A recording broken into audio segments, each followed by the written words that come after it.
Assalamualaikum warahmatullahi wabarakatuh. Alhamdulillah. Al-hadi ila siratal mustaqim. Segala puji bagi Allah Azza wa Jal yang memberikan petunjuk kepada jalan yang lurus. Al-alim, al-hakim, yang maha mengetahui dan penuh dengan hikmah. Al-azim, al-halim, Allah yang maha besar, yang maha agung, Allah yang sabar, yang mengajarkan kepada kita segala bentuk kesabaran, yang melatih kita untuk menaiki tangga-tangga ketakwaan menuju kepada Allah Azza wa Jalla. Ramadan telah pergi. Ini kajian kita pertama di bulan Syawal. Subhanallah. Semangat yang kita dapatkan selama bulan Ramadan, cahaya yang kita peroleh selama bulan Ramadan, semoga kita bisa menjaganya selalu. Walaupun badai akan datang dan berlalu. Allahumma salli wa sallim ala sayyidina Muhammadin an-nabiyil karim. Ya Allah, semoga salawat dan salam senantiasa tercurahkan untuk Nabi yang mulia, baginda Nabi Muhammad sallallahu alaihi wasallam, untuk keluarga beliau, untuk istri-istri beliau, untuk putra-putri beliau, dan untuk seluruh sahabat Nabi. Semoga Allah meridhai kita bersama mereka. Amma ba'd, ahibati fillah. Suasana bulan Syawal, ya, ada sedikit yang berbeda. Tapi kita melihat orang-orang yang mudik juga ternyata banyak di Indonesia. Yang kemarin sempat ada larangan, tapi kemudian pintu itu jadi jebol juga. Akhirnya orang-orang pada pulang. Dalam kondisi pandemi seperti ini, semoga Allah menjaga semuanya. Di antara semangat yang harus dijaga adalah semangat membaca Al-Quranul Karim, mengkaji ilmu. Karena sejatinya Rasulullah SAW yang Allah katakan, huwallazi ba'atha fil ummiyina rasulan minhum yatlu alaihim ayatihi wa yuzakkihim wa yu'allimuhumul kitab wal hikmah. Dialah Allah Azza wa Jalla yang memberikan karunia kepada umat Islam dengan diutusnya seorang nabi dari kalangan mereka, dari bangsa Arab, dari kaum yang tidak bisa membaca dan menulis, diutus untuk bangsa Arab dan untuk alam semesta ini. Apa yang dilakukan Nabi SAW? Yatlu alaihim ayatihi, membacakan kepada mereka ayat-ayat Allah. Jadi proses pembelajaran, proses memberikan edukasi kepada umat manusia untuk keluar dari kegelapan menuju cahaya adalah dengan dibacakannya Al-Quranul Karim. Kemarin banyak pertanyaan, lebih afdol mana, menghatamkan Al-Quranul Karim atau kita mentadabburinya? Iya, di bulan Ramadan kita membaca dan memahaminya. Di luar bulan tersebut kita membaca, memahaminya plus mentadabburi. Waktu kita panjang untuk bertemu Ramadan lagi, 11 bulan. Wa yuzakkihim, Allah sebutkan bagaimana Nabi membacakan kepada mereka ayat-ayat Allah dan menyucikan mereka. Ternyata bacaan Al-Quran ini dapat menyucikan jiwa kita. Ketika lagi gundah, lagi merasa kesepian, lagi suntuk, sumpak mungkin kata orang Jawa. Kita ngelihat ada sebagian yang melarikannya kepada narkoba. Karena ya di rumah aja ngapain ya. Ada yang melarikannya dengan nonton. Ada yang dengan main game. Ada berbagai macam aktivitas dilakukan manusia dalam kondisi dia di rumah. Ketahuilah, kalau engkau ingin menjadi orang yang berbahagia, nggak bosan di rumah, baca ayat-ayat Allah. Karat-karat yang ada di hati itu akan bersih. Wa yu'allimuhumul kitab wal hikmah. Dan tuh Nabi mengajarkan kepada mereka Alkitab, Al-Quranul Karim ini. Selain beliau membacakannya, menyucikan, juga diajarin. Ada hukum-hukum di sana yang perlu diketahui oleh seorang muslim. Ada arahan-arahan, himbauan-himbauan yang seharusnya didengarkan dan dikerjakan. Dan hikmah dan hadis-hadis.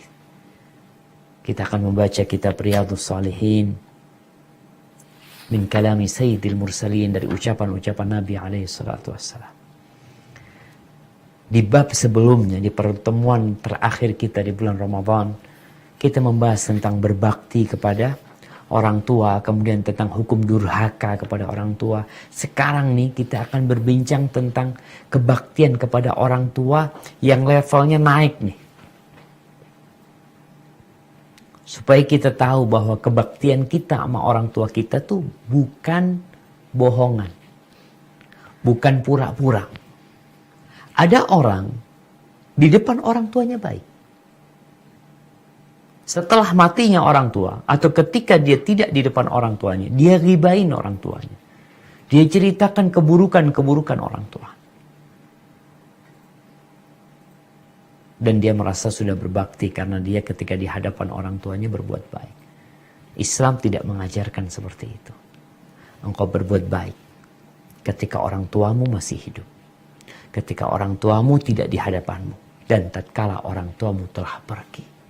Dengan cara apa? Ini yang akan kita bahas pada hari ini. Nah, silahkan dibaca.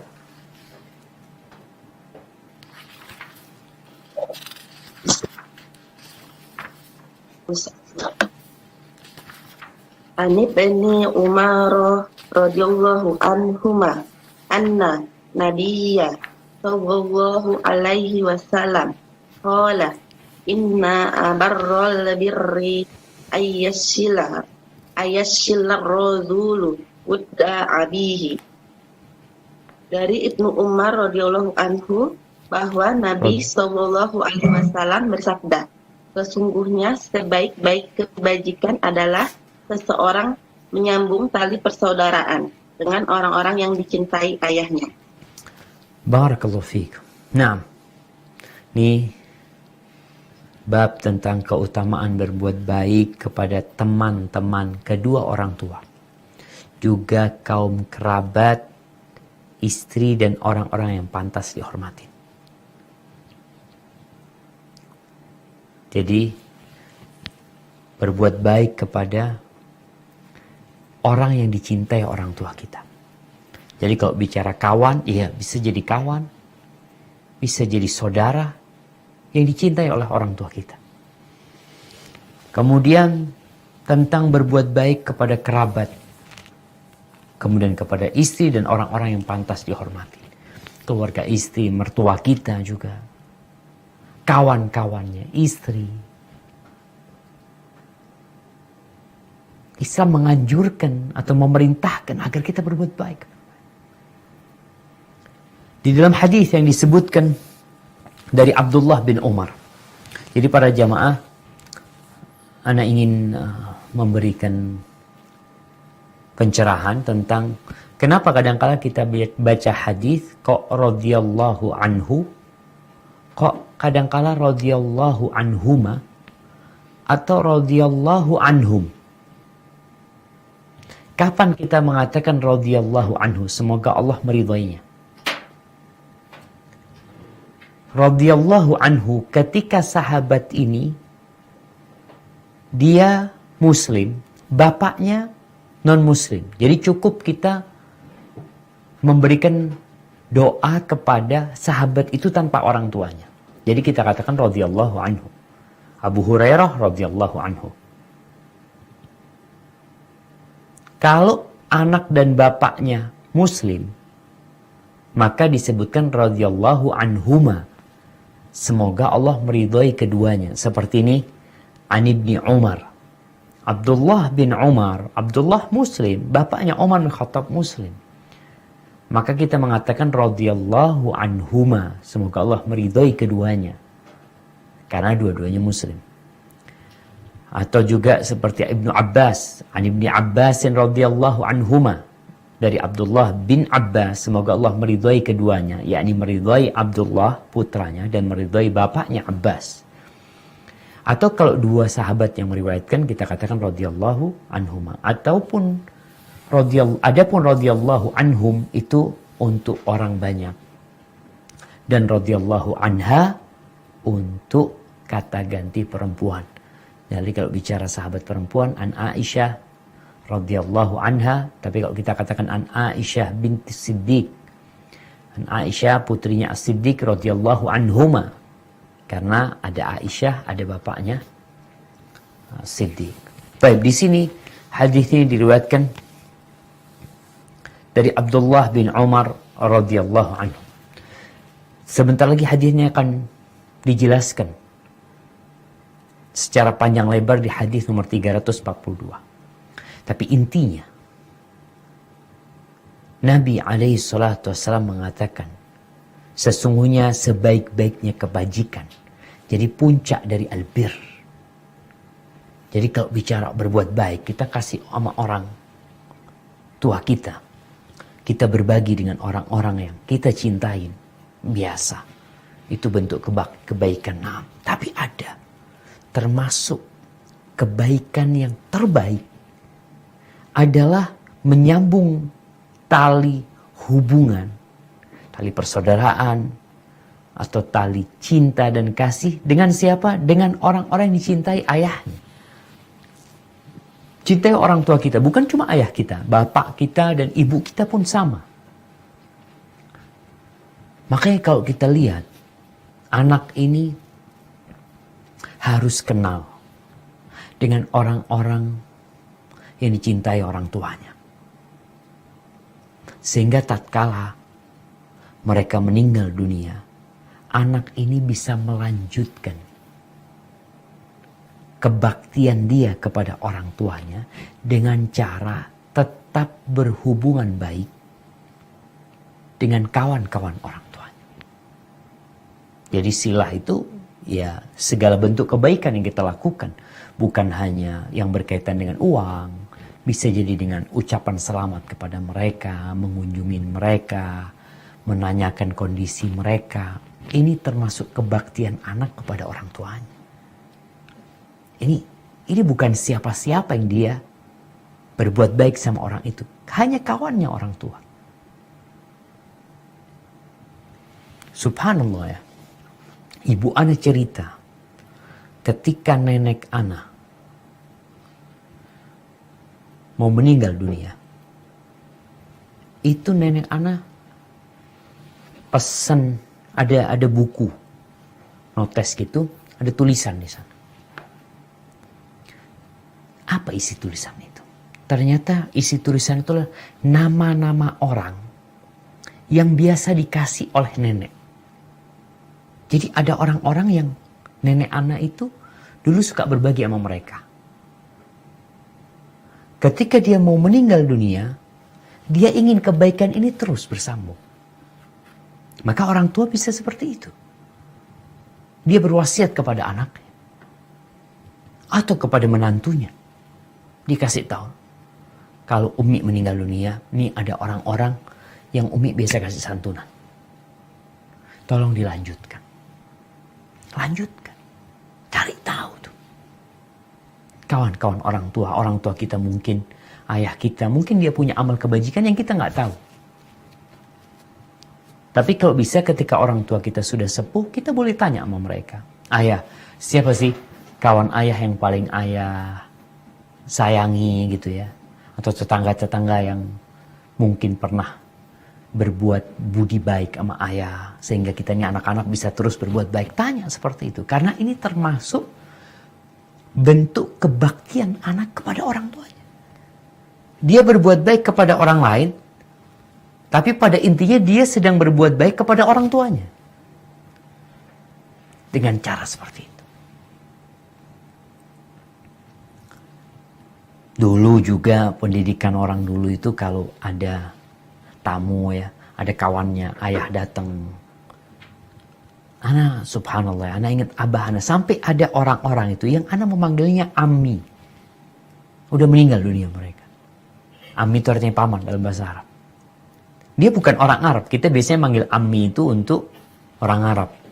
Karena memang bahasa Arab. Dia nggak ngerti kalau dipanggil Ammi gitu. Panggil paman. Karena dekatnya sama ayah sehingga kita tahu itu saudaranya ayah gitu. Sampai seperti itu. Dan Nabi SAW menjelaskan, ini salah satu bentuk kebaktian yang terbaik. Engkau berbuat baik, artinya menjaga hubungan baik itu dengan orang-orang yang dicintai oleh orang tuamu. Sehingga banyak anak-anak yang pindah kota, itu lupa sama kawan orang tuanya. Bahkan ketika ditanya kenapa nggak mudik, kalau nggak mudik sekarang karena pandemi. Tapi kalau udah nggak mudik lagi, udah nggak ada Ustaz, udah nggak ada orang tua, abah, ibu udah meninggal Ustaz, 10 tahun yang lalu udah meninggal dunia. Terus meninggal di mana? Di kampung. Tapi di kampung itu apa nggak ada orang-orang yang dekat sama ayahmu? Kalau kerabat ya lebih harus lagi kita perhatikan. Ada paman, ada bibi, ada keponakan, dan ada kawan. Ada sahabat. Kita akan lihat bentar lagi nih bagaimana menjaga kesetiaan anak kepada orang tuanya dengan cara seperti itu. Sehingga engkau nggak neko-neko, bukan pura-pura berbuat baik sama ayah, berbuat baik kepada orang tuanya, enggak. Dia benar-benar cinta sama orang tuanya. Dia benar-benar ingin Allah memberikan balasan kepada dia di akhirat nantinya. Karena pintu surga yang terbaik adalah orang tua kita. Barakallahu fikum. Nah, saya akan lanjutkan di hadis 342. Bismillah. Hadis nomor 342. Wa an Abdullah bin Dinarin an Abdullah bin Umar radhiyallahu anhuma anna rajulan minal a'rabi laqiyahu bi tariqi Makkah. Fasalama alaihi Abdullah bin Umar.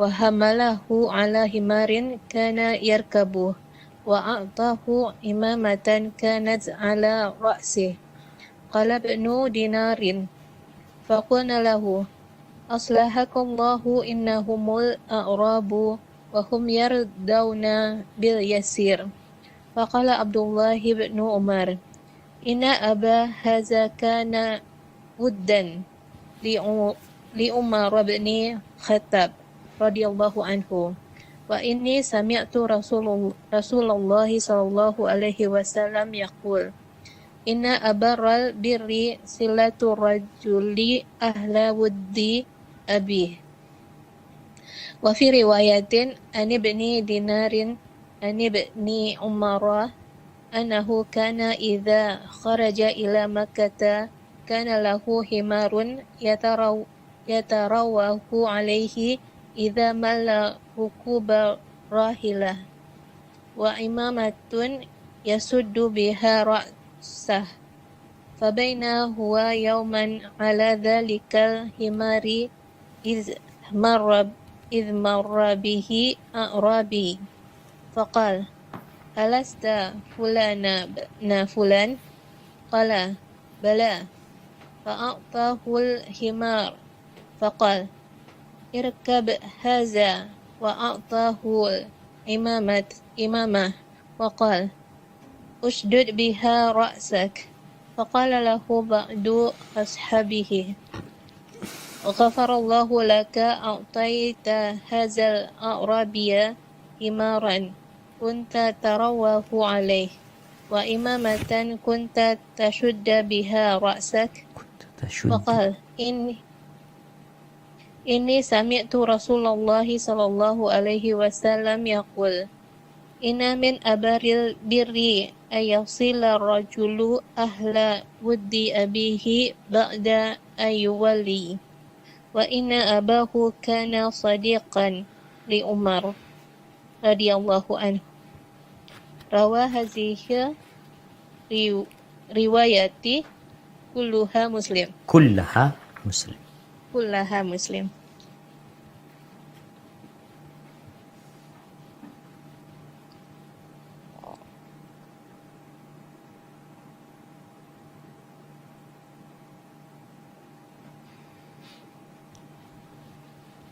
Naam. Ukti Evi, tafadholi.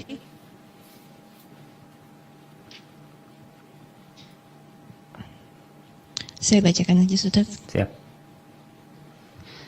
Dan dari Abdullah bin Dinar dari Abdullah bin Umar radhiyallahu anha. Anhuma. Radhiyallahu anhu, maaf. Anhuma. Radhiyallahu anhuma, bahwa ada seorang Badui yang dia temui di sebuah jalan di kota Makkah. Lalu Abdullah bin Umar memberi salam kepadanya dan mengajaknya untuk naik ke atas keledai yang dikendarainya serta memberikan sorban yang dipakai di kepalanya kepada laki-laki tersebut. Iya, Ibu afwan. Dinar bercerita. Ini kayaknya dikatakan sebuah jalan di kota Mekah. Bitariqi Mekah. Bisa jadi sebuah jalan menuju ke Mekah ya, bukan jalan di dalam kota Mekah. Baik, lanjut. Ibnu Dinar bercerita, maka kami katakan kepada Ibnu Umar, mudah-mudahan Allah senantiasa memperbaikimu, sesungguhnya orang itu adalah orang Badui, dan orang Badui itu senang sekali kalau diberikan sesuatu meskipun hanya sedikit. Maka Abdullah bin Umar mengatakan, sesungguhnya ayah orang ini adalah sahabat baik Umar bin Al-Khattab radhiyallahu anhu, dan sesungguhnya aku pernah mendengar Rasulullah Shallallahu alaihi wasallam bersabda, sesungguhnya sebaik-baik bentuk kebajikan terhadap kedua orang tua adalah penyambungan tali persaudaraan dengan sahabat baik ayahnya. Sementara dalam riwayat yang lain dari Ibnu Dinar dari Ibnu Umar, bahwasanya jika Ibnu Umar pergi ke Mekah selalu membawa keledai untuk bersantai jika dia merasa bosan naik unta, dan dia biasa memakai sorban di kepalanya. Suatu hari pada saat dia sedang mengendarai keledai itu, tiba-tiba ada seorang badui melintas. Maka Ibnu Umar radhiyallahu anhu pun bertanya, bukankah engkau Fulan bin Fulan? Benar, jawab orang itu. Kemudian Ibnu Umar memberinya keledai dan berkata, naikilah keledai itu. Selain itu, Ibnu Umar juga memberikan sorban. Kemudian dia bertanya, tutuplah kepalamu dengan sorban ini. Selanjutnya, sebagian sahabat Ibnu Umar berkata, mudah-mudahan Allah memberikan ampunan kepadamu. Engkau sudah memberikan kepada orang Badui ini seekor keledai yang biasa engkau gunakan untuk bersantai dan sebuah sorban yang biasa engkau dipakai di kepalamu. Maka Ibnu Umar pun bertanya, sesungguhnya aku pernah mendengar Rasulullah Shallallahu alaihi wasallam bersabda, sesungguhnya sebaik-baik kebajikan adalah tindakan seorang yang menyambung tali persaudaraan dengan sahabat baik ayahnya sepeninggal ayahnya. Dan sesungguhnya ayah orang ini adalah sahabat Umar radhiyallahu anhu. Semua riwayat di atas adalah riwayat Muslim. Barakallahu fiik. Jamaah rahimakumullah.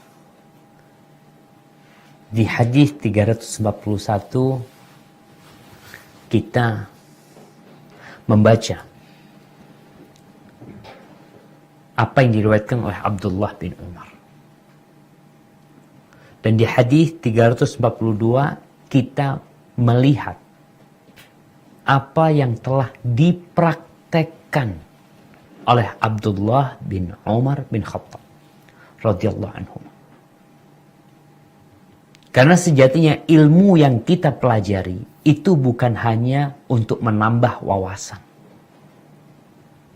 Bukan hanya untuk memberikan pencerahan. Bukan hanya untuk menyampaikan informasi.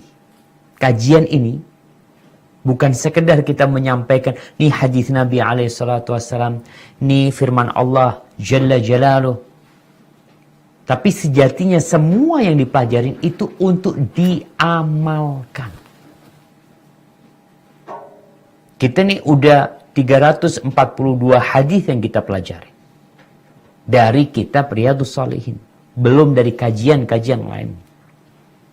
Yang perlu kita tanyakan, berapa yang sudah kita praktekkan dalam kehidupan ini? Abdullah bin Umar, dia dapat itu hadis, dia amalkan. Al-ilmu qabla al-qawli wal-amal. Berilmu sebelum berucap dan beramal. Dia punya ilmu, dia amalkan. Sehingga bagaimana orang-orang itu tatkala melihat Abdullah bin Umar melakukan sebuah perbuatan yang menurut mereka terlalu berlebih-lebihan. Karena orang Badui, orang kampung itu subhanallah jemaah. Ana merasakan ini di Jember. Kemarin ada orang yang titip zakat. Sebagian anak kirim ke kampung. Tahu dikasih berapa orang kampung itu? Dikasih, ya ada yang 50.000, ada yang 100.000. Banyak yang dikasih itu. Dibagikan kepada mereka. Itu gembiranya mereka. Kalau orang kota dikasih 50.000, kata dia 50.000 apa nih? Kasih 1 juta mungkin dia masih merasa biasa. Itu orang kampung. Kasih 50.000, Masya Allah. Terima kasihnya, doanya mereka itu. Subhanallah. Maka di sini Abdullah bin Umar bin Khattab ketika memberikan kepada orang Badui itu, ini di jalan Mekah Madinah nih. Orang itu dikasih seekor onta. Seekor keledai yang biasa digunakan oleh Abdullah bin Umar untuk bersantai. Jadi kalau orang kaya itu kendaraannya kita lihat lah, orang kaya punya mobil keluarga, punya mobil kecil ya. Abdullah bin Umar termasuk orang yang berada. Dia naik onta, tapi dalam perjalanan yang jauh Mekah Madinah capek naik onta terus. Maka ketika ingin santai, dia turun dari ontanya, naik keledai. Karena ya lebih santai orang naik keledai tersebut, nggak ngebut, memang nggak bisa ngebut itu keledai. Dan juga dinaikin, ya kayak kuda-kuda Indonesia, ada kuda yang kecil-kecil tuh. Enak lah, pas untuk bersantai. Ketemu orang Badui, dikasihkan kepada dia tuh keledai. Artinya perjalanan dia ke Madinah nanti, udah nggak ada lagi naik keledai. Santai lagi nggak ada, sudah naik onta terus. Dia berikan. Imamah yang dia pakai untuk mengikat kepalanya. Ya namanya orang kaya, ikat kepalanya beda lah sama orang Badui. Diberikan kepada Badui tersebut. Maka sahabat-sahabatnya yang melakukan perjalanan bersama Abdullah bin Umar, mereka heran. Akhirnya mereka bertanya, Aslahakallah, semoga Allah memperbaikimu. Dalam pandangan mereka yang dilakukan oleh Abdullah bin Umar ini nggak tepat.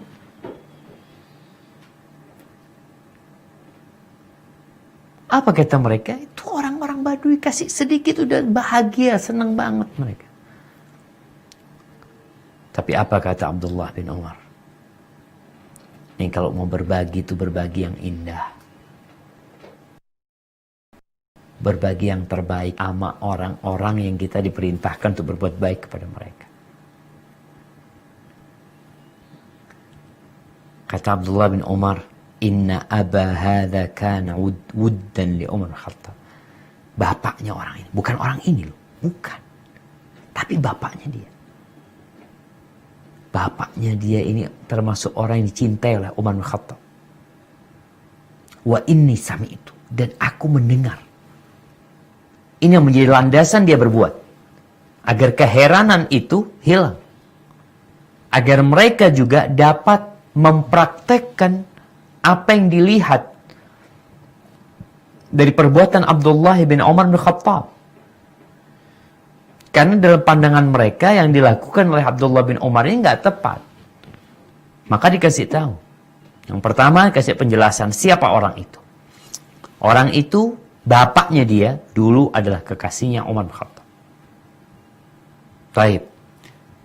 Terus apa hubungannya? Aku mendengar Rasulullah sallallahu alaihi wasallam bersabda, sesungguhnya inna abarral birri, termasuk kebajikan yang paling baik, silatur rajuli ahla wuddi abi, adalah ketika seorang anak ini menjalin hubungan baik, berbuat baik kepada orang-orang yang dicintai oleh ayah. Di riwayat yang lainnya disebutkan, tanya, betul engkau fulan bin fulan? Berarti Abdullah bin Umar tahu. Dia kenal sama kawan-kawan ayah. Ini anak yang baik. Yang mendampingin orang tuanya. Yang bukan kumpul sama orang tuanya setahun sekali. Tapi kalau bisa ya dalam waktu yang cukup banyaklah dia. Untuk mendengarkan curhatan orang tuanya. Untuk mengenal kawan-kawan orang tuanya. Oh subhanallah jemaah. Abdullah bin Umar bin Khattab mengamalkan apa yang dia dengar. Di riwayat Muslim disebutkan inna min abarril birri an yasil ar-rajulu ahla wuddi abi ba'da ayyuwalli. Termasuk bentuk kebaikan yang puncaknya ketika seorang anak menyambung hubungan baik dengan orang-orang yang dicintai oleh orang tuanya setelah orang tuanya meninggal dunia. Artinya kita berbuat baik kepada kawan orang tua kita ketika orang tua kita masih hidup. Tapi kalau orang tua kita sudah mati, jangan berhenti kita berbuat baik sama mereka. Kalau masih hidup orang tua kita, yang berbuat baik sama mereka biasanya orang tua kita. Abah kita, ibu kita berbuat baik sama mereka karena orang tua kita ada. Tapi ketika orang tua meninggal dunia, engkau yang melanjutkan. Dan itu bentuk kebaktianmu kepada ayah. Kadang-kadang banyak pertanyaan, Ustaz gimana orang tua anak udah meninggal dunia, anak belum sempat berbakti. Ya udah, sekarang terus berbakti. Dengan berbuat baik kepada orang-orang yang cintai oleh orang tuamu. Gimana Ustaz, anak gak kenal sama mereka. Ini bentuk taksir ya, bentuk keteledoran seorang anak. Sehingga dia gak tahu sama orang-orang yang biasanya diundang makan oleh orang tuanya mungkin. Yang bertamu ke tempat orang tuanya. Kenali mereka. Kalau engkau memang gak tinggal satu rumah dan gak tahu, tanya sama orang tua. Sehingga engkau tetap bisa berbuat baik kepada orang tuamu. Ingat, sejatinya engkau sedang berbakti kepada orang tuamu. Uang yang kau berikan kepada kawan orang tuamu, kau dapat pahala birrul walidain, berbakti kepada orang tua. Barakallahu fiik. Nah, silakan dilanjutkan.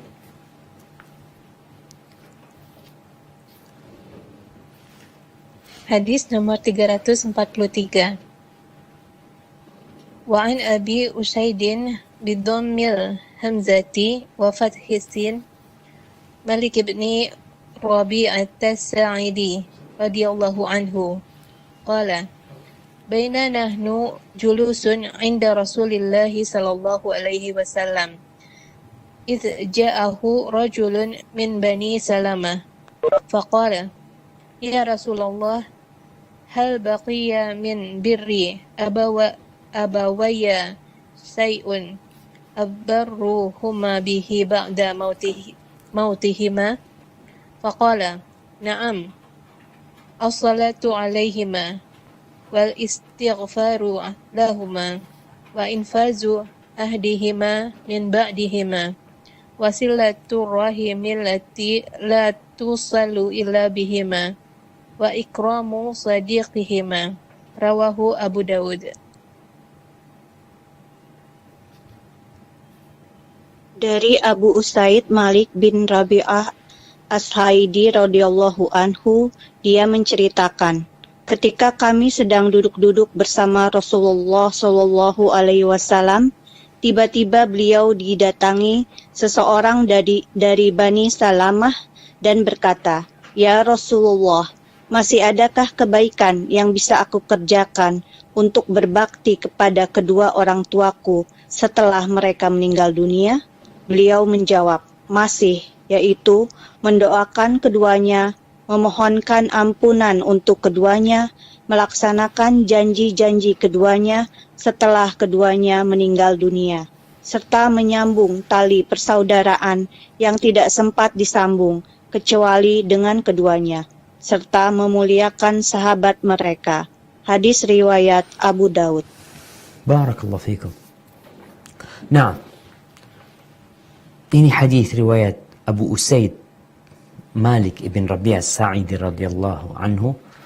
Disebutkan bahwa dia adalah sahabat yang terakhir yang meninggal dunia dari kalangan para sahabat yang ikut perang Badar. Hadis ini secara sanadnya lemah. Tapi secara makna insya Allah semuanya sahih. Berkaitan dengan bagaimana berbakti kepada orang tua setelah meninggal dunia. Kalau yang pertama disebutkan di sini adalah as-salatu alaihima. Mendoakan keduanya. Orang tua kita meninggal dunia, gimana kita berbakti sama orang tua kita? Yang pertama adalah doa buat orang tua. Yang kedua istighfar. Apa bedanya doa sama istighfar? Istighfar memintakan ampun. Kita mengatakan Rabbighfirli wali walidayya. Itu istighfar. Warhamhuma udah doa. Rahmati keduanya Allah. Kama rabbayani shaghira. Doa juga dengan mengatakan Allahumma rfa' darajatahuma fil 'illiyin. Ya Allah, angkat derajat keduanya di tempat yang tinggi di surgamu ya Allah. Itu doa. Ketika kita juga mengatakan Allahumma ja'al qabrahuma raudatan min riyadil jannah. Ya Allah, jadikan kuburan kedua orang tuaku taman dari taman-taman surga. Itu doa. Maka doakan orang tua kita. Bukan hanya sekedar memintakan ampun, tapi juga mendoakan. Nggak harus dengan bahasa Arab. Silahkan dengan bahasa Indonesia. Mendoakan kedua orang tua kita. Kemudian kalau bicara doa buat orang tua bukan hanya ketika meninggal dunia. Tapi ini pertanyaan adalah setelah meninggalnya kedua orang tua kita. Yang masih tersisa dari berbakti kepada orang tua adalah doa, istighfar buat orang tua kita. Kemudian melaksanakan janji-janji keduanya. Jadi orang tua kita punya janji. Mau ngasih fulan ini, mau ngasih fulan ini. Walaupun para ulama menjelaskan nggak lazim, nggak harus engkau melakukan itu. Karena janji bukan wasiat. Kalau wasiat, maka sebelum warisan itu dibagikan, wasiat harus ditunaikan terlebih dahulu. Tapi kalau sekedar janji, ingat bukan wasiat, janji. Ayah kita janji, nanti kalau aku punya rezeki, aku mau beliin motor mamanya sama fulan. Janji nih. Kalau wasiat itu mengatakan kalau aku meninggal dunia nanti sebelum dibagikan warisan, tolong fulan dikasih motor dari harta warisan tersebut. Itu wasiat. Maka wajib dilaksanakan. Adapun janji orang tua karena harta itu sudah jadi milik anak, maka nggak berhak orang-orang yang dijanjikan oleh orang tua kita untuk datang kepada anaknya mengatakan, bapak lu dulu janji lu mau kasih. Janji bukan wasiat, ingat. Janji. Tapi anak kalau menunaikan janji orang tuanya itu sebagai bentuk kebaktian dia. Jadi termasuk kebaktian anaknya, ya udahlah, abah janji ya udah anak kasih. Jadi anaknya yang ngasih. Karena harta sudah jadi milik ahli waris. Maka kita lihat. Biasanya kalau ada orang meninggal dunia yang ditanyakan utang piutang ya. Yang ditanyakan wasiat atau tanggungan macam-macam. Tapi bisa jadi anak mungkin abana punya janji. Siapa yang pernah dijanjikan sesuatu sama abana? Ini termasuk bentuk kebaktian dia kepada orang tuanya. Walaupun sekali lagi, anak ulangin, tidak harus. Sehingga orang yang dijanjikan itu, kalau ternyata dia nggak dapat apa yang dijanjikan oleh orang tua, karena sudah meninggal dunia, selesai sudah dia meninggal dunia.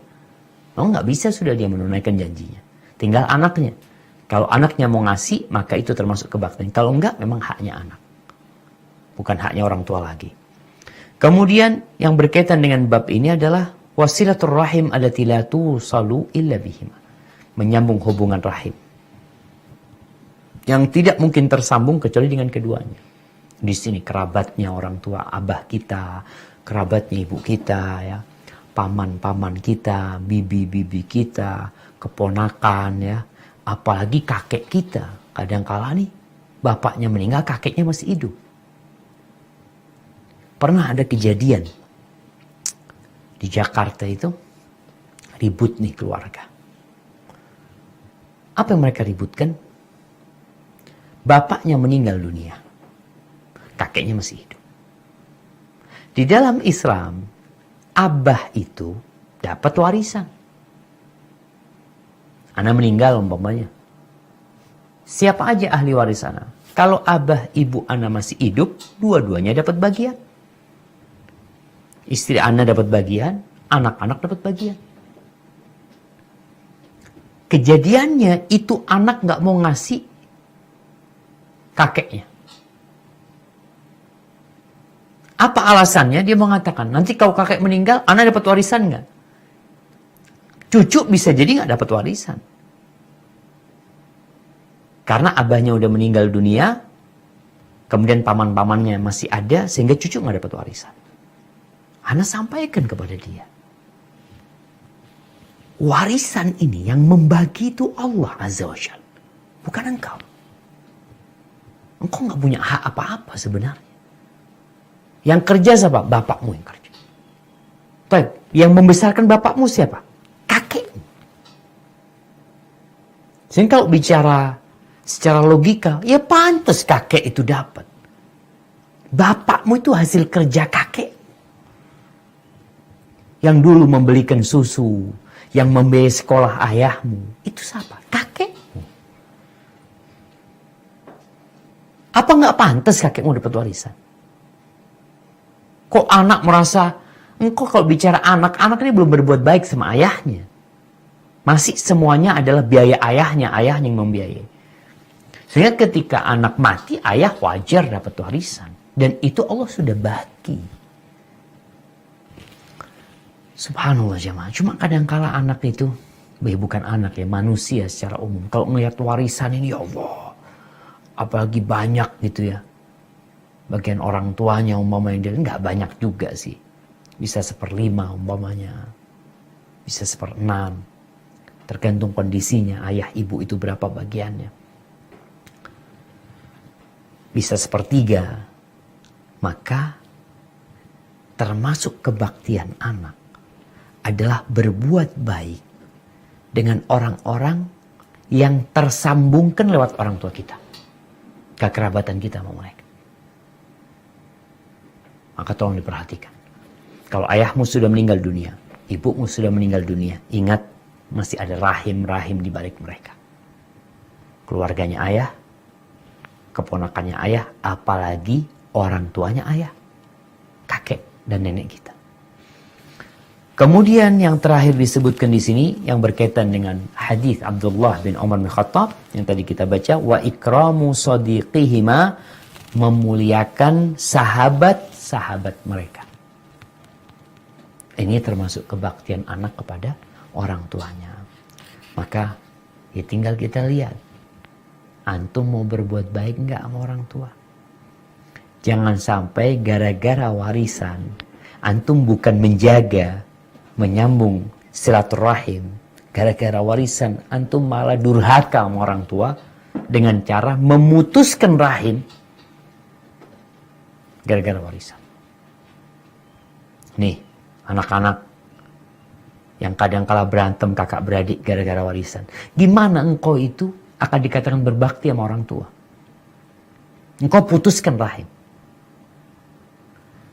Maka seorang dalam keluarga umpamanya ada 5 bersaudara.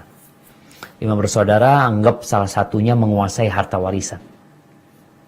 Tentunya yang 4 mungkin sakit hati. Terus gimana mereka?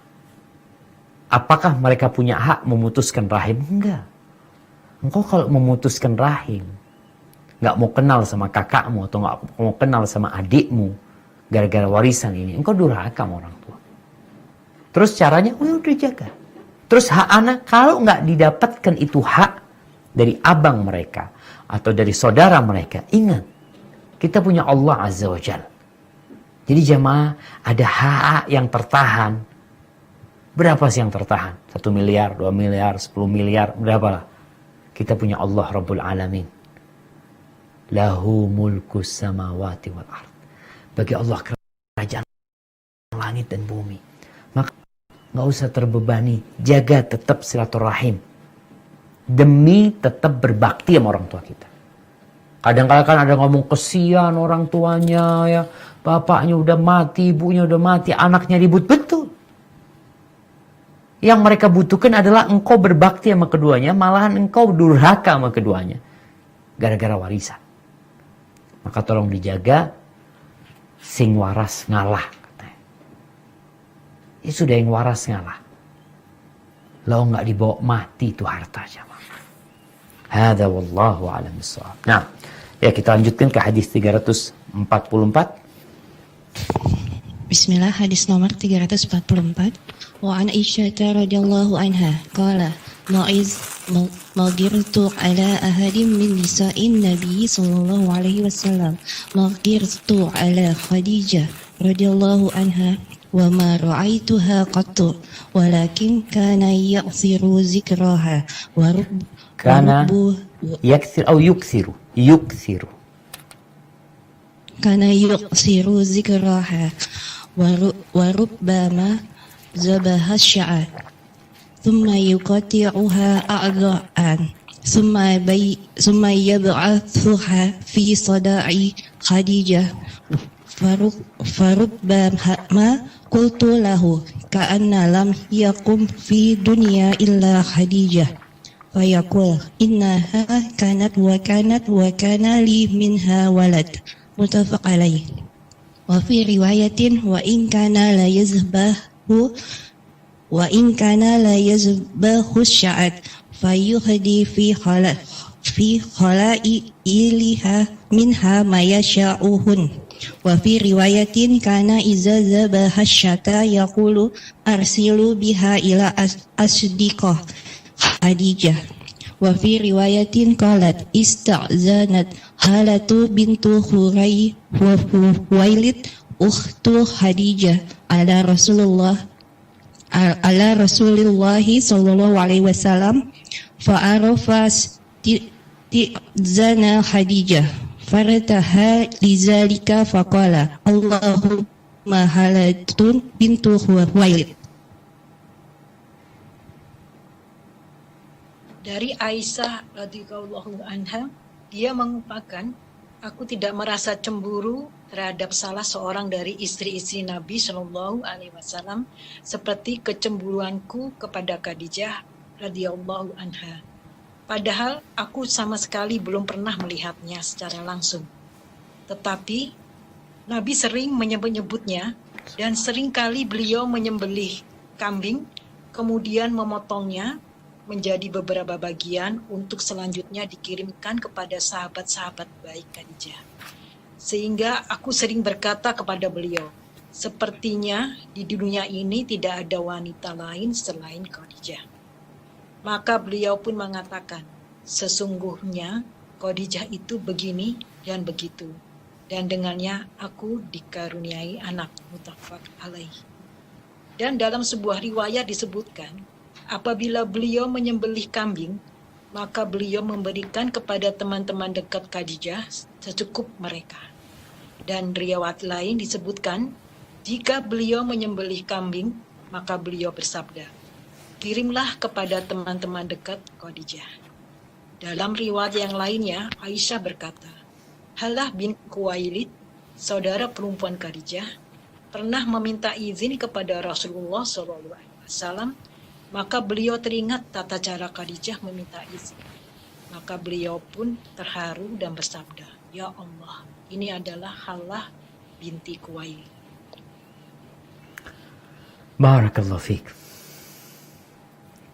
Jemaah, kalau tadi berbuat baik kepada orang-orang yang dekat sama orang tua kita, sama sahabat orang tua kita, ini sekarang berbuat baik kepada kawan-kawan istri.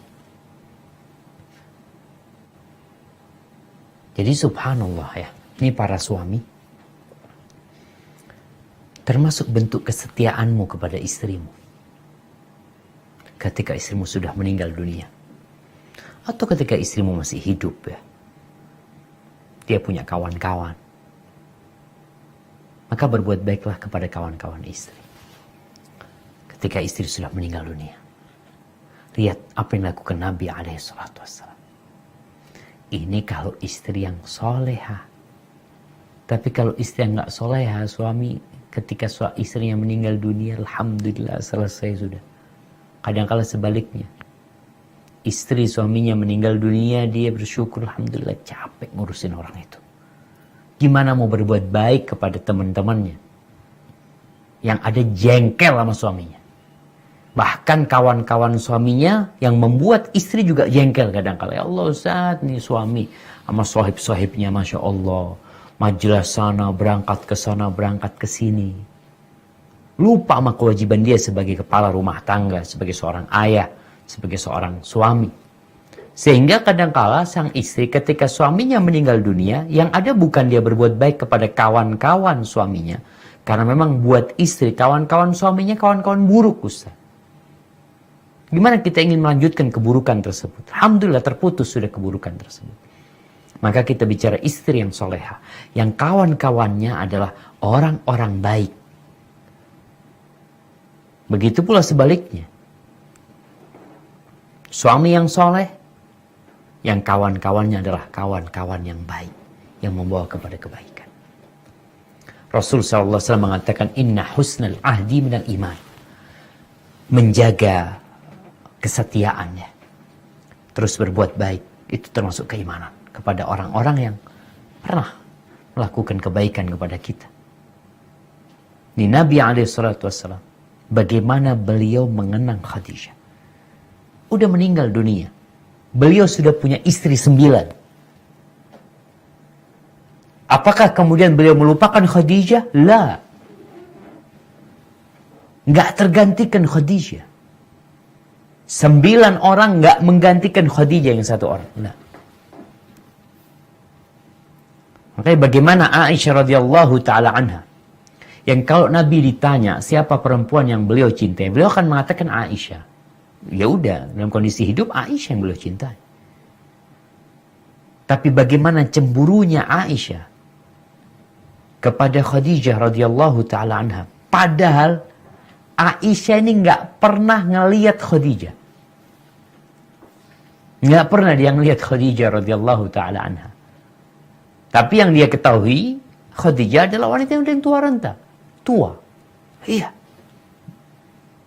Nabi menikah dengan Khadijah, umur Khadijah sudah 40 tahun. Meninggal dunia pada tahun 10 kenabian, umur Khadijah. Ya. Udah 65 tahun. Udah tua renta. Tapi Nabi terus mengingat. Jadi para wanita juga harus sadar. Kalau hanya kecantikan yang engkau pedulikan, mungkin suami akan menikah dengan wanita yang lebih cantik dari diri. Bisa jadi. Banyak. Tapi kalau kebaikan batin, kebaikan diri, jiwa, ketika engkau meninggal dunia, mungkin suami mau menikah lagi dan dia tidak akan mendapatkan ganti yang lebih baik dari diri. Ketika engkau wanita yang soleh. Makanya ketika Aisyah radhiyallahu ta'ala anha nggak tahan ya dengan kesetiaan Nabi sama Khadijah. Kalau potong kambing, dipotongin tuh kambing. Kemudian kirim ke fulana, kirim ke fulana, kirim ke fulana. Siapa? Kawan-kawannya Khadijah. Udah bertahun-tahun Khadijah meninggal dunia. Nabi tetap mengingat Khadijah.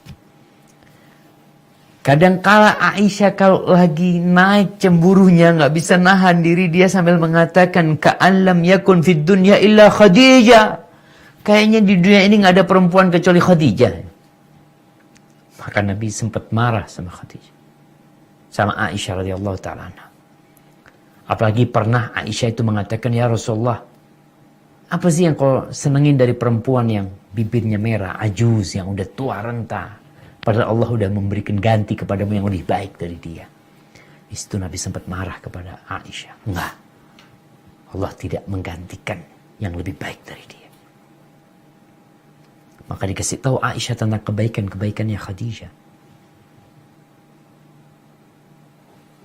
Bagaimana tatkala manusia-manusia di Mekah mendustakan dia, Khadijah mempercayai Nabi SAW. Bagaimana ketika orang-orang berlepas diri dari Nabi SAW, tidak mau membantu Nabi SAW, bahkan mereka memboikot Rasulullah SAW, menyakitin, mengganggu, tampil Khadijah radhiyallahu taala membela Nabi SAW.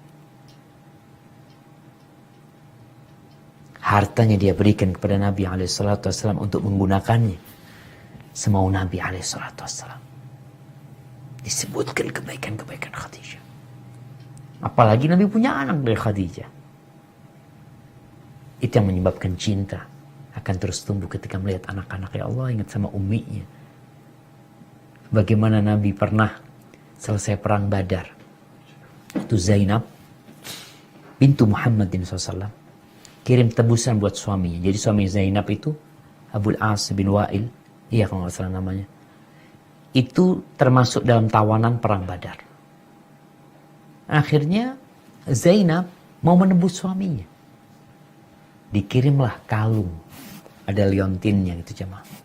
Dikirim ke kota Madinah. Sampai kota Madinah Nabi ngeliat tuh. Itu pemberian Khadijah kepada Zainab. Jadi ingat Nabi sama Khadijah. Lalu beliau mengatakan sallallahu alaihi wasallam kepada para sahabatnya, kalau kalian ridha, kalian bebaskan tawanannya Zainab itu dan kalian balikin liontinnya ini. Kata mereka, fa'alna ya Rasulullah SAW. Subhanallah, itu Nabi SAW, pemimpin negara pada waktu itu meminta izin kepada para sahabatnya. Sallallahu alaihi wasallam. Ini termasuk bentuk kesetiaan suami kepada istrinya. Kemudian ya beliau melakukan itu seringkali gitu loh. Ketika ada rezeki, potong kambing, bagikan ya. Kalau sekarang Masya Allah jemaah udah gak seperti dulu.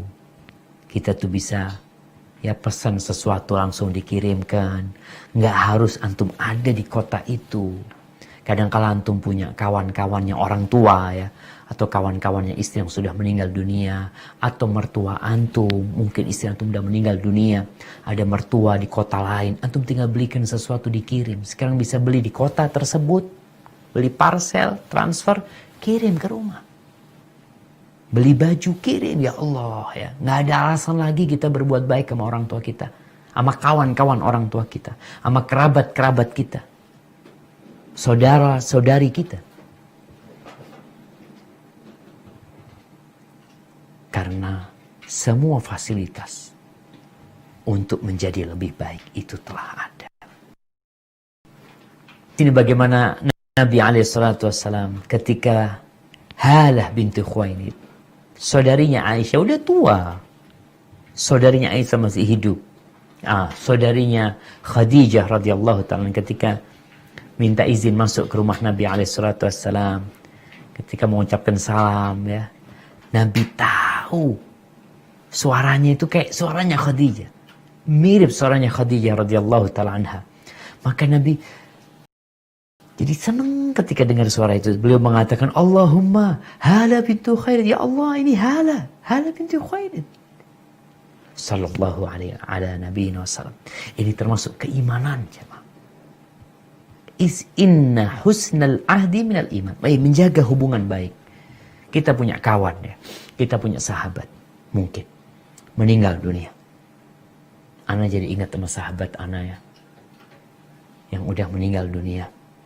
Kok kayaknya Ana jadi lupa sama keluarganya. Maka kalau kita punya kawan, punya sahabat yang mungkin telah meninggal dunia, antum tetap cari tahu keluarganya, anak-anaknya.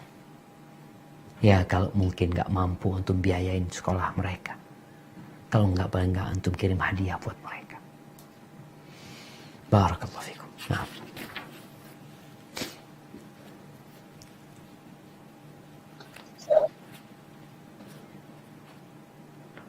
Hadis nomor 345. Wa an Anas bin Malik radhiyallahu anhu qala kharastu ma'a Zarir bin Abdullah Ghazali radhiyallahu anhu fi safarin fakana yahdumuni faqultu lahu la taf'al faqala inni qad ra'aytu ansara tasna'u bi Rasulillahi sallallahu alaihi wasallam syai'an alaitu alan nafsi ala ashaba ahadan minhum illa khadamtuhu muttafaq alaihi.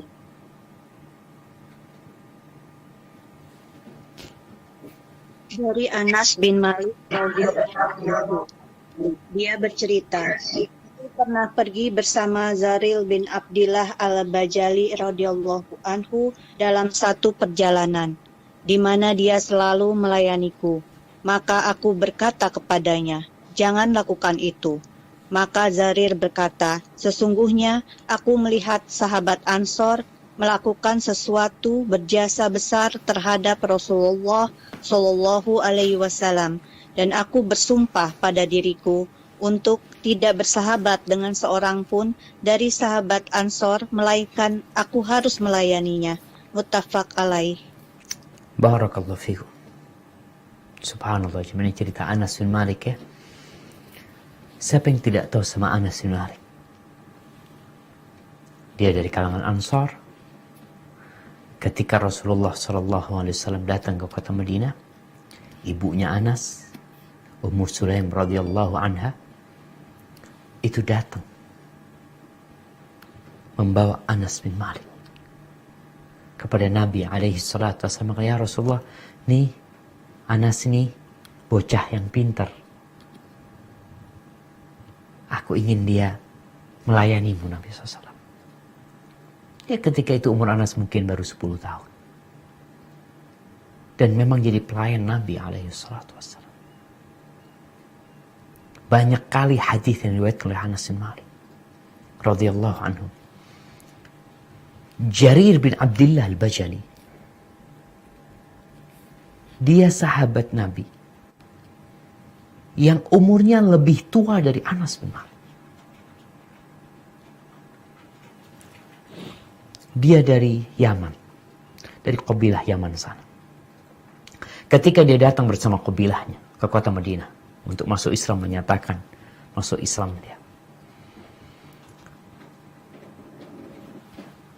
Jarir ini belum masuk masjid. Ketika masuk masjid, para sahabat Nabi itu memandangi Jarir bin Abdullah al-Bajali. Jadi dari pintu masjid Jarir masuk, itu semua mata memandang kepada Jarir bin Abdullah. Jarir bingung gitu loh. Ketika dia duduk, Nabi SAW melemparkan selendangnya untuk diduduki sama Jarir bin Abdullah al-Bajali. Beliau mengatakan, "Idza atakum karimu qaumin fa'akrimu." Apabila datang kepada kalian orang yang mulia dari kaum, di tengah-tengah kaumnya, kalian muliakan dia. Itu diletakkan untuk didudukin sama Jarir bin Abdullah. Tapi sama Jarir ditaruh di kepalanya. Radhiyallahu ta'ala. Jarir terus tanya, apakah Nabi SAW menyebutkan tentang diriku sehingga kalian tadi pada memandangiku? Iya. Tadi Nabi SAW mengatakan, yadkhulu min hadzal bab rajulun alaihi masatu malak. Akan masuk dari pintu ini seorang laki-laki yang di wajahnya itu ada usapan malaikat. Jarir bin Abdullah ini tampan sekali. Sampai ada riwayat mengatakan Umar bin Khattab kalau menyebut Jarir ini Yusufu hadil ummah, Yusufnya umat ini. Dari tampannya, gagahnya Jarir bin Abdullah. Pernah Jarir bin Abdullah itu, orang Arab, pakaian orang Arab, selendang sama sarung. kayak pakaian orang ihram. Kadang kala Jarir pakai sarung doang, selendangnya nggak dipakai. Maka Umar bin Khattab mengatakan, Jarir pakai bajumu, kata dia. Pakai. Karena tampan dan gagahnya Jarir bin Abdillah al-Bajali. Kita lihat bagaimana Jarir yang mulia di kaumnya. Dia itu ketika berjalan bersama Anas bin Malik yang lebih muda dari dia, Jarir ini yang melayani. Bawain barangnya Anas bin Malik. Ya. Mungkin Anas bin Malik mau wudu, dia yang bawain airnya untuk berwudu. Mungkin mau buang hajat, Jarir yang bawain. Sampai Anas mengatakan kepada Jarir, la tafa'al, jangan kau lakukan itu. Kau lebih tua dari aku, maksudnya Anas bin Malik. Apa kata Jarir? Inni qad ra'aitul ansar. Ya, Jarir merasa tidak bisa seperti sahabat-sahabat Ansar. Dia dari luar kota Madinah dan masuk Islamnya dia juga terlambat. Dia mengatakan, aku melihat orang-orang Ansar itu telah melayani Nabi SAW. Telah berbuat banyak. Sampai dikatakan, tasna'u bi Rasulillahi sallallahu alaihi wasallam syai'an. Artinya perbuatan yang gak bisa disifatin lagi. Dan bagaimana cintanya Rasulullah SAW kepada orang-orang Ansar. Maka Jarir bersumpah, alaitu ala nafsi. Aku telah bersumpah pada diriku sendiri. An la ashaba ahadan minhum illa khadamtu. Kalau aku bersahabat sama mereka, mendampingi mereka, melainkan aku akan melayani mereka. Ini bentuk kecintaan orang kepada Nabi SAW. Bagaimana Jarir berbuat baik kepada orang-orang yang pernah berbuat baik kepada Nabi SAW. Jadi kita, kalau di bab ini disebutkan tentang berbuat baik kepada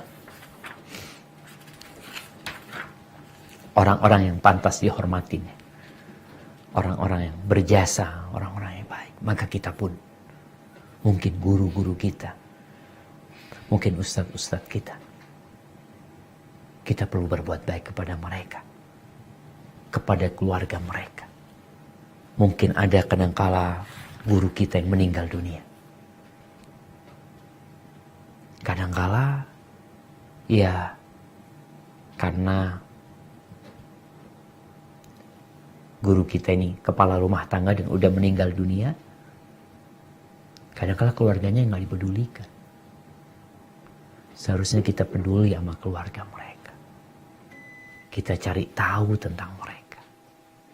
Ini bentuk kecintaan kita kepada orang-orang yang memang seharusnya dihormati.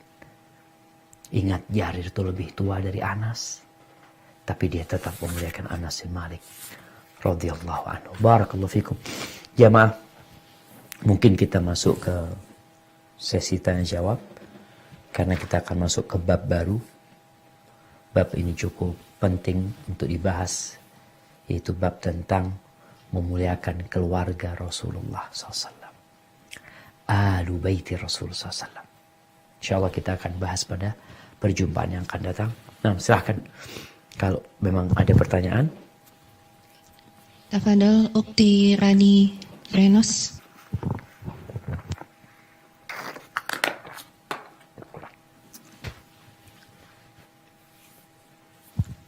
Ukti Rani Renos, tafadhol.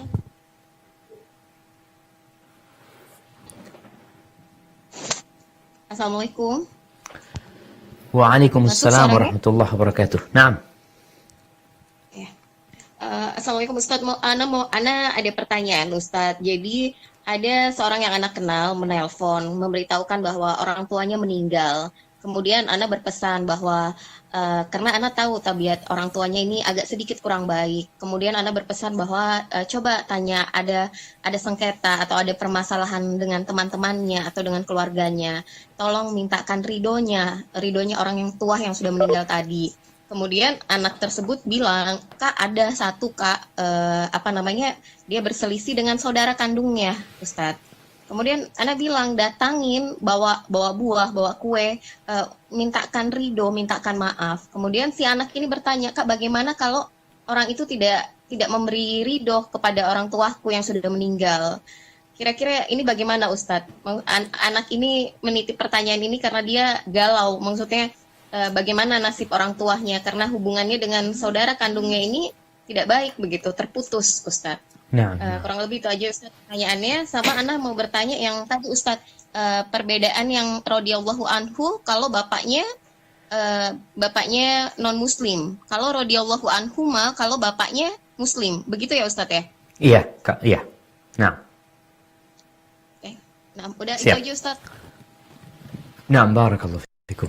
Ya mungkin yang berkaitan dengan radhiyallahu anhu sama radhiyallahu anhuma ini. Jadi kalau disebutkan mamanya Abdullah bin Umar, kita katakan radhiyallahu anhuma karena Abdullah muslim, bapaknya muslim. Tapi kalau Umar bin Khattab radhiyallahu anhu karena apa? Karena bapaknya non muslim. Ali bin Abi Thalib kita katakan radhiyallahu anhu karena Ali muslim, Abu Talib tidak masuk Islam. Ya, berkaitan dengan pertanyaan yang pertama tadi, menarik sekali jamaah ya. Ini anak yang ingin berbakti sama orang tuanya, memang dia berusaha untuk tadi mendoakan kedua orang tuanya, memohonkan ampun buat orang tuanya. Bicara memohonkan ampun buat orang tuanya, untuk dosa-dosa orang tua yang dilakukan antara orang tua sama Allah, ya dengan istighfar cukup kita lakukan itu. Tapi kalau ternyata dosa orang tua kita ini berkaitan dengan orang lain, mengambil harta orang lain, atau memutuskan silaturahim dengan orang lain, dengan keluarga umpamanya, maka di sini sebagai kesempurnaan taubat adalah meminta maaf pada mereka. Maka sang anak boleh berusaha untuk memintakan maaf buat orang tuanya. Dia datang kepada pamannya. Ya, kalau bicara menjaga hubungan baik dengan pamannya, ada hubungan kerabat dia sama pamannya yang dia harus jaga. Sampai kapan? Sampai meninggal dunia. Dia harus berbuat baik sama pamannya. Tinggal sekarang kadangkala paman gak mau memaafkan ayah. Ya udah, kita gak bisa memaksa. Tapi kita bisa berusaha untuk datang ke paman kita, ya, minta maaf ya, kalau dikatakan tadi bawa buah, bawa apa, terus berbuat baik kepada paman. Mungkin sekarang paman tidak memaafkan, tapi engkau sebagai anak jangan diputuskan hubungan, tetap dijaga hubungan tersebut. Mungkin tahun depan tidak dimaafkan lagi sama orang tua oleh paman ya, mungkin tahun depannya lagi, terus engkau berusaha untuk berbuat baik kepada paman dengan harapan paman mau memaafkan. Kalau ternyata sengketa itu berkaitan dengan harta, berusaha kita untuk mengembalikan harta tersebut kepada paman. Kalau memang ada hak paman mungkin yang diambil sama ayah kita umpamanya. Jadi usaha ini tetap dilakukan, tapi kalau pada akhirnya paman tidak mau memaafkan, memang Rasul sallallahu alaihi wasallam pernah menyampaikan, man kana lahu madlama atau lahu madlama li ahad, barang siapa yang melakukan kezaliman kepada orang, falyatahallalhu al-yawm, hendaklah sekarang dia minta maaf, minta dihalalkan, karena nanti datang satu masa nggak berguna lagi emas dan perak. Kalau sekarang kita bisa balikin, kita bisa minta maaf ketika orang itu hidup, kalau memang dia mau memaafkan. Tapi kalau dia nggak mau memaafkan, apa yang harus kita lakukan? Kita berusaha untuk mencari keridhaan mereka agar mereka memaafkan. Tapi kalau tidak bisa, kita sering-sering mendoakan mereka. Banyakin istighfar buat orang tua, dan kita doakan paman kita, semoga kebaikan itu kelak akan meringankan hisab buat orang tua kita. Hadza wallahu a'lam bissawab.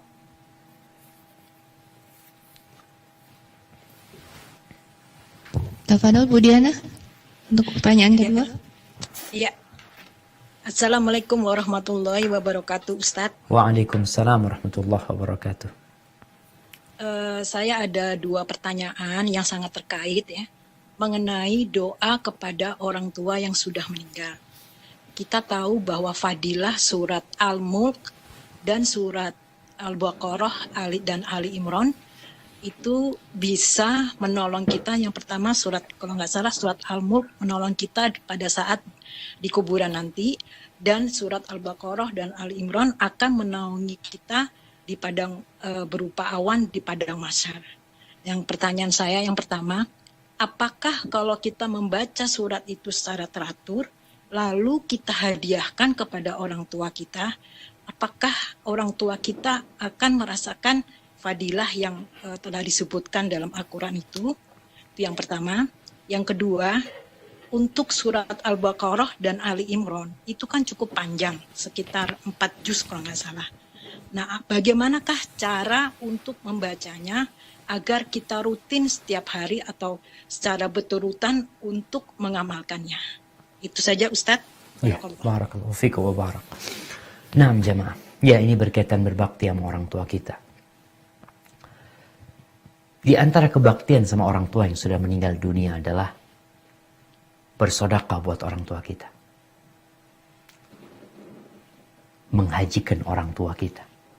Mengumrahkan orang tua kita. Karena memang ada hadis-hadis yang menjelaskan hal itu. Seperti ketika Ubadah bin Samit bertanya kepada Nabi SAW atau sahabat yang lainnya yang mengatakan bahwasanya ibuku sudah meninggal dunia tapi dia belum sempat berwasiat. Afayanfa'uha idza tasaddaqtu anha. Apa kira-kira bermanfaat kalau aku sedekah buat dia? Kata Nabi SAW, "Na'am, tasaddaq anha." Silakan kau sedekah untuk orang tua. Untuk umrah dan haji juga seperti itu. Ketika ada seorang sahabat yang niat umrah mengatakan labbaik Allahumma an syubrumah, ya Allah aku niat umrah buat syubrumah.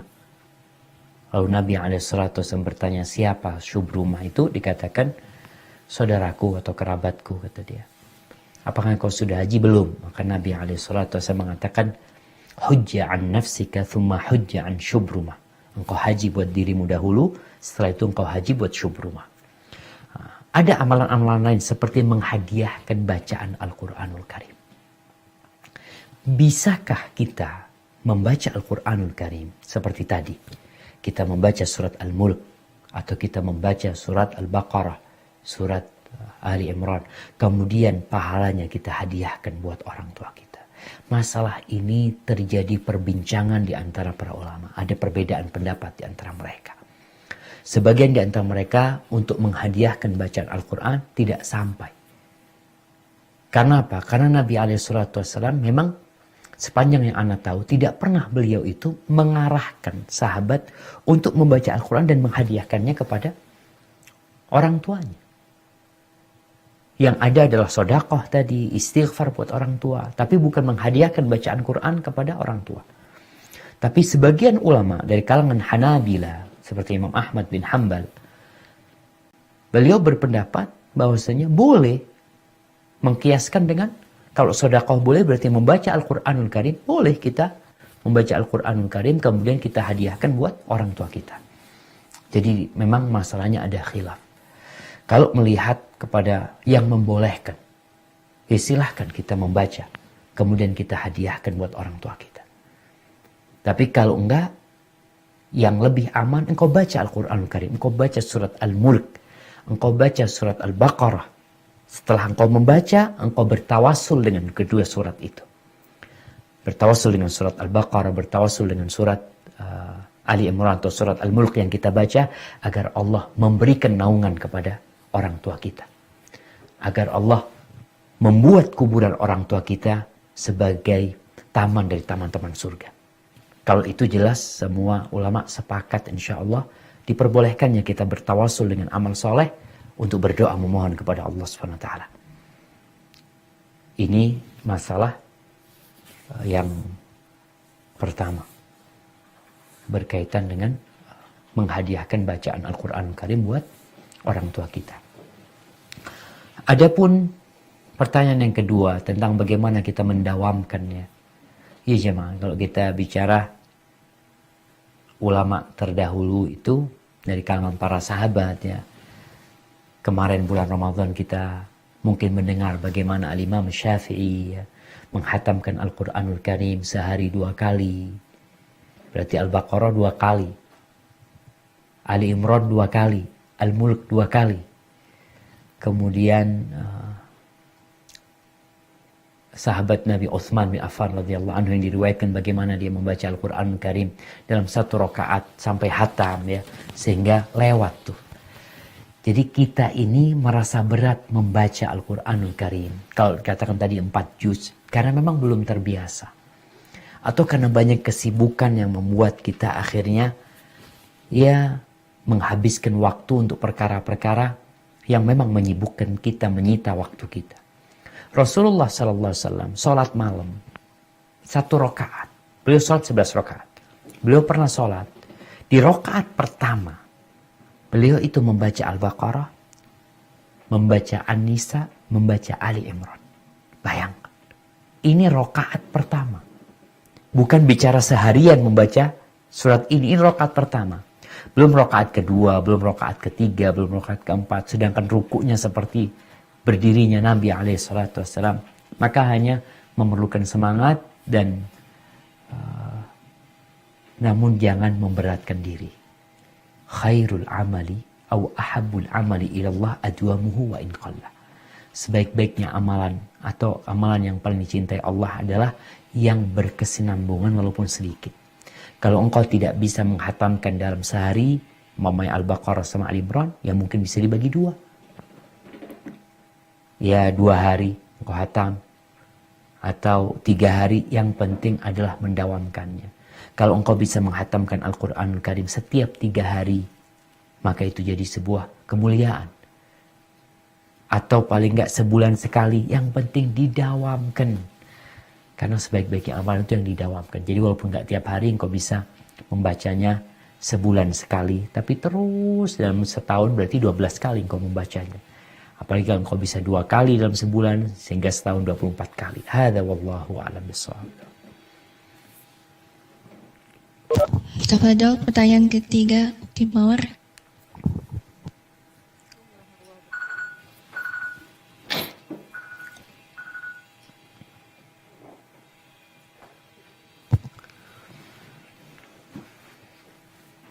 Ukti Mawar, volumenya mungkin bisa dinaikkan?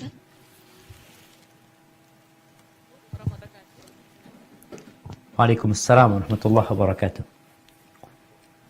Ya, Afwan Ustaz. Ada titipan pertanyaan Ustaz mengenai menyambung tali silaturahim dengan saudara dari orang tua yang sudah meninggal.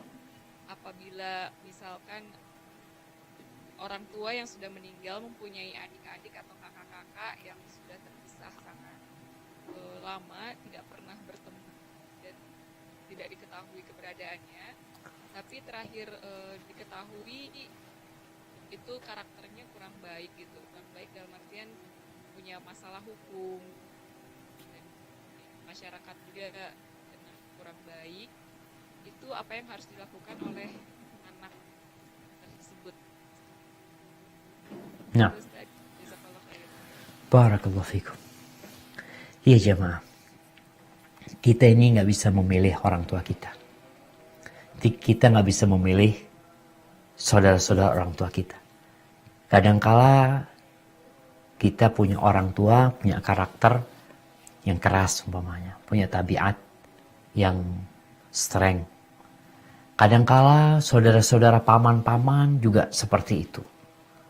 Apa yang harus dilakukan anak? Tetap berbakti. Jadi kalau kita dapat orang tua atau paman yang sakit, seharusnya kita carikan obat. Kalau kita dapat mereka yang sedang berbahagia, kita ucapkan selamat kepada mereka. Kalau kita melihat mereka sedang kekurangan, kita kasih sesuatu yang membuat mereka berkecukupan. Maka kalau dikatakan tadi, ternyata saudara-saudara ayahnya itu bukan orang baik. Artinya tadi punya masalah hukum ya. Di sini tugas keponakan, tetap bagaimanapun itu pamanmu, bagaimanapun itu adik bapakmu atau kakak bapakmu. Yang anaknya adalah sepupumu. Apa yang harus kau lakukan? Ya, kalau engkau bisa berbuat baik kepada mereka dengan cara memberikan nasihat, kalau bicara bagi sesuatu sama mereka, kirim hadiah sama mereka, kita ucapkan salam kepada mereka, artinya silaturahim tetap terjaga. Dan di sana kita bisa watawasau bil haq, saling memberikan wasiat kepada kebaikan. Karena kadang-kala orang-orang itu jadi nggak benar karena memang nggak ada yang ngasih nasihat, ilmu nggak nyampe sama mereka. Maka mungkin yang bisa kita lakukan selain kita berbagi sama mereka, kita ucapkan salam kepada mereka, dijalin hubungan itu. Kemudian kita memberikan nasihat kepada mereka. Umpamanya kalau kita bikin kajian di rumah atau apa, diundang mereka agar mereka dapat pencerahan juga.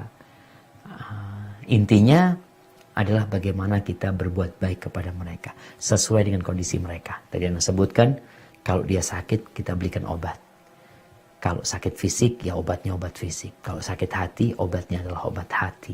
Memberikan pencerahan kepada mereka. Kalau mereka orang yang susah, bagaimana kita membantu mengangkat kesusahan mereka.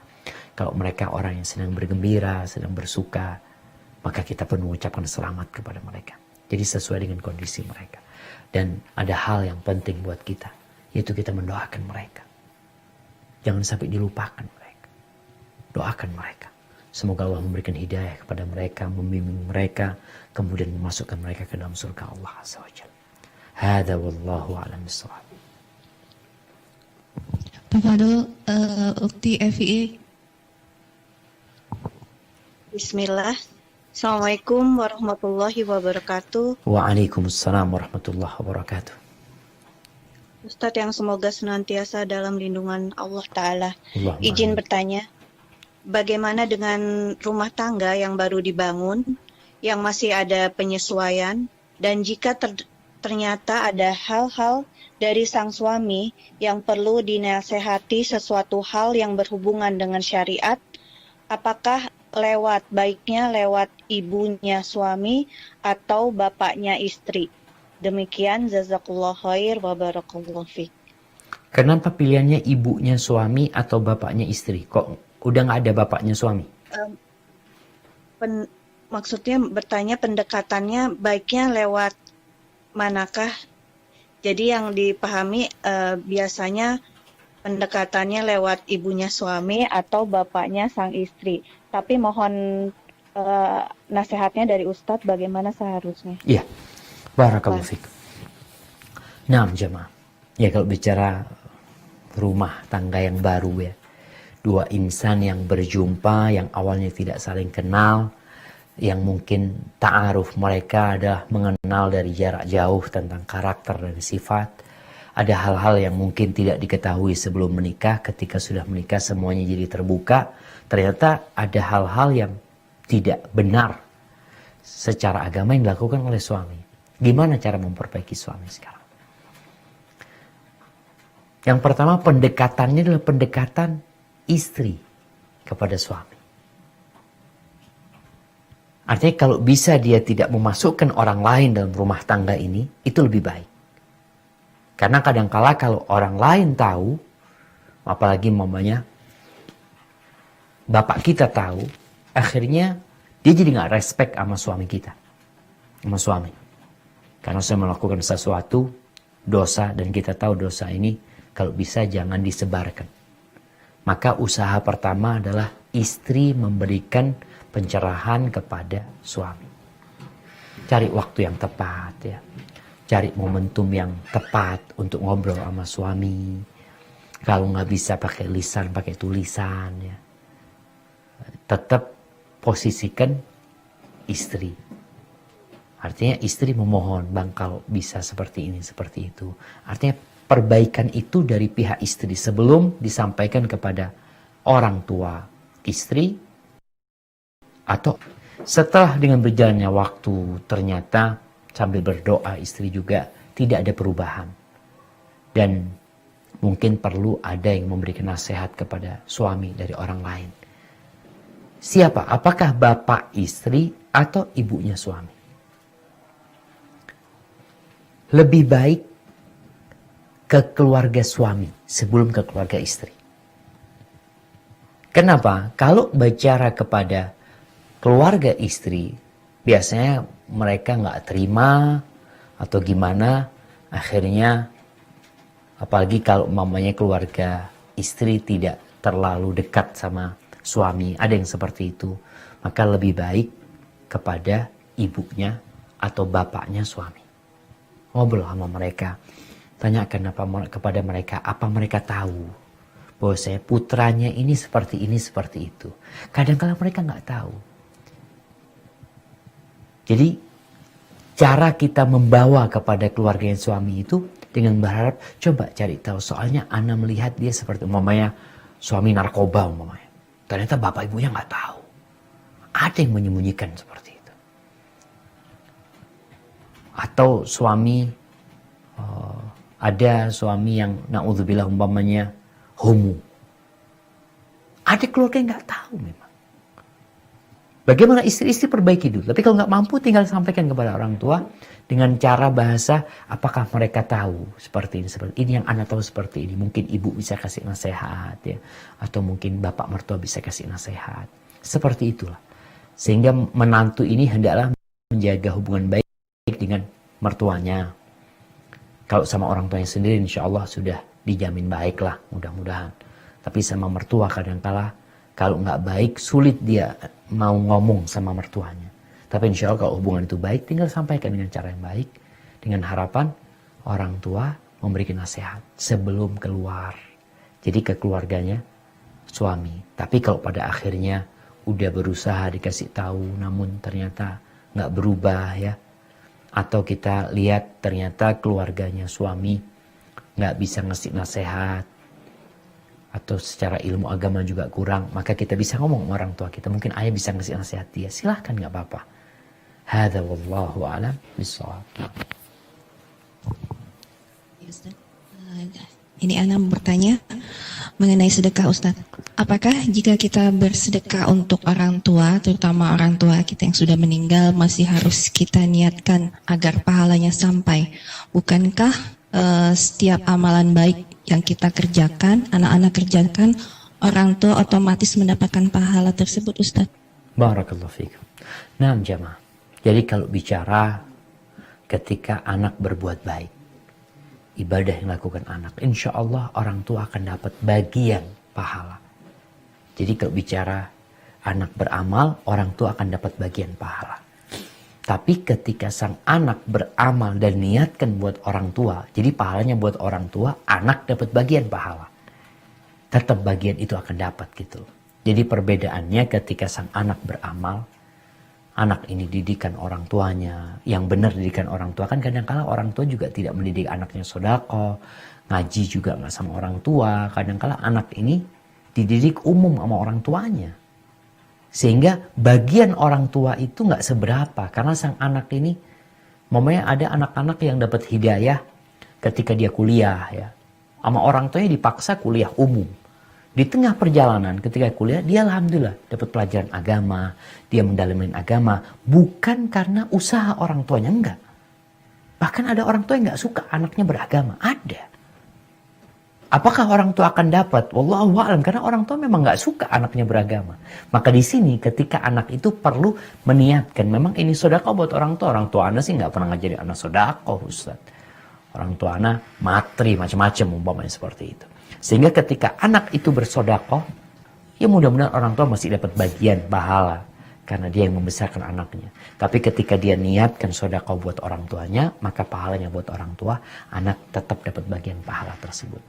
Hadza wallahu a'lam bishawab. Itu mungkin yang bisa kita kaji pada kesempatan kali ini jamaah. Itu menjadi pertanyaan terakhir. Insyaallah kita bisa lanjutkan pada pertemuan yang akan datang. Semoga Allah memberikan kekuatan kepada kita, membimbing kita untuk tetap istiqamah dan mati husnul khatimah. Barakallahu fikum. Assalamualaikum warahmatullahi wabarakatuh.